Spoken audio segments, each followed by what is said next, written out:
Hello, I'm going to show you how to make a rustic coat rack. I use slab from the sawmill, local sawmill.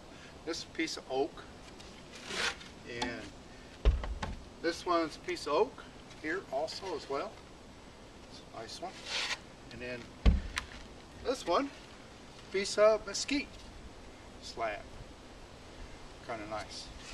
So, I mean, just a regular nice piece of wood would work too, but these are a little more decorative. So, move these out of the way.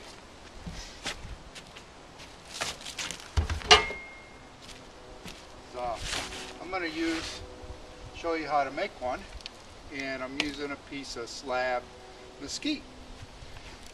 And first thing I do is take the bark off best I can.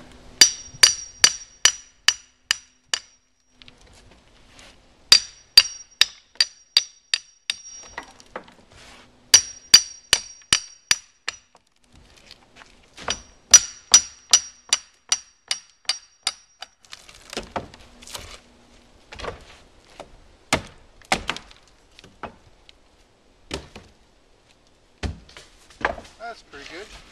Oh, it's pretty thin down here at this end, and it's really nice and thick here. And I kind of like this straight edge, so I'm going to put another straight edge down this way.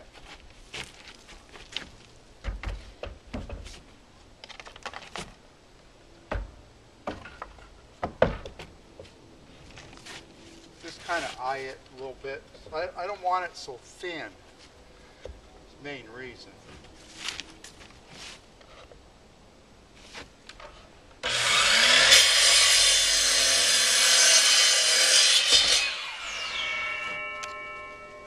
There. I've got my start of my coat rack. And it could go like this or it could go like this. I don't know. We'll find out later. My next step is to sand it. Which I start with a coarse bit, but I put kind of a cleat here. So my sand, I'm going to run my sander this way. It's a belt sander. And I use a coarse grit sandpaper. Mine's 24. I think you can just find a 50 in the hardware store. That's a little cleat there I put down, and then I start sanding. And that takes quite a while, so I can round things.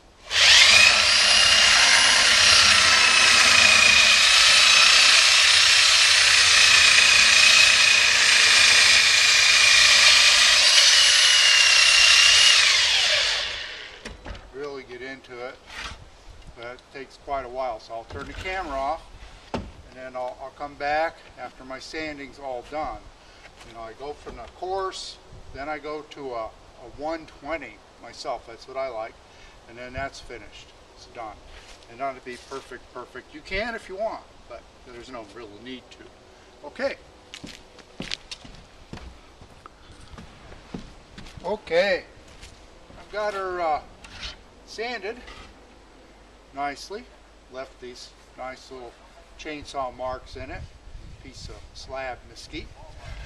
And I like to go over it with a little vibrator. Like so. But then that just takes the rounds off, little edges. And the next step I like to do is kind of place my coat hangers here, hooks, kind of get an idea where kind of center is. So I just need to kind of put a straight edge across it there along the top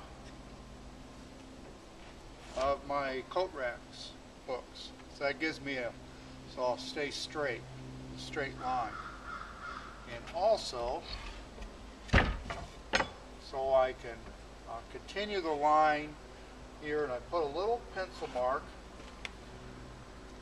I think it's going to go about right there. Put a little pencil mark here at the very edge. And the very edge here. Then I can continue that line. I just use my eye to the back. The back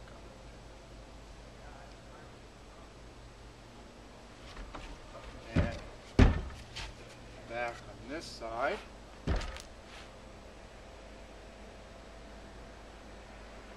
Then I need to connect those lines with pencil mark, like so. See? You can kind of see that. And that's where I drill my holes for the back so it can hang on the wall. Show you this one finished. You can see I've got 3 holes on it, 16-inch on center is where they are, and I got them at an angle so it'll just go in the wall. So but of course I need to put the hooks on, supporting this straight edge. How it goes, and I place them in a measure so they're kind of good, and then I chisel so they're flat, nice and flat. So before I screw them in, I pre-drill, and then I screw them in with a nice drywall screw. So I'll be doing that. That takes some time. You know, I don't want to be rushed on it because I screwed up. Okay, so I'll turn the camera off and I'll come back and I'll show it to you all done with the holes in the back and the anchors on it. Okay?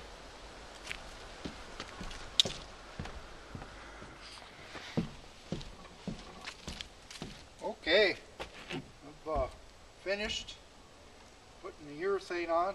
Still a little sticky yet, but this is what she looks like. Nice piece of slab mesquite. You know, I just got from the local sawmill. Of course, mesquite trees don't grow everywhere. Pretty much they grow here in Texas, so, and in the west, southwest. So really come out nice. Nice 4-hook coat rack. Okay, hopefully I showed you enough so you can do this nice little simple project yourself. Something that you can make and hang your coats on. Okay, bye for now.